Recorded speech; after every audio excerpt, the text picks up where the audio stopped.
Welcome to our channel.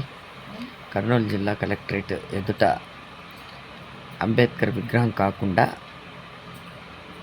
శ్రీకృష్ణదేవరాయల విగ్రహం పెట్టాలని కొంతమంది ఆలోచన చేస్తున్నట్టు ప్రజా సంఘాల దృష్టికి వచ్చింది. దీంతో ప్రజా చైతన్య పార్టీ 2 తెలుగు రాష్ట్రాల అధ్యక్షులు క్రాంతి కుమార్ కలెక్టర్ దృష్టికి తీసుకెళ్లారు. వెంటనే స్పందించిన కలెక్టర్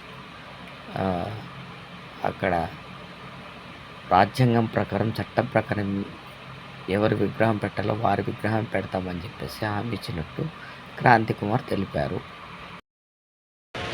కలెక్టర్ కార్యాలయం రెనోవేషన్ సందర్భంలో కలెక్టర్ ప్రాంగణం ముందు ఉన్న 4 సింహాల దగ్గర చాలా అందంగా చేశారు, చాలా బాగా చేశారు.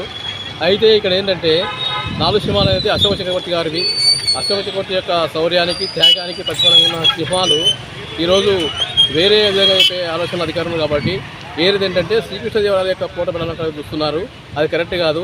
ఎందుకంటే అశోక చక్రవర్తి కానీ, గౌతమ బుద్ధుని కానీ, లేకపోతే అంబేద్కర్ గారు కానీ వీళ్ళ ముగ్గురు ఎవరెవరు పెడితే ఇక్కడ న్యాయం జరుగుతుంది. ఎందుకంటే మేము ఇంత విషయాన్ని కలెక్టర్ గారు తీసుకెళ్ళాము. కలెక్టర్ గారు స్పందించారు.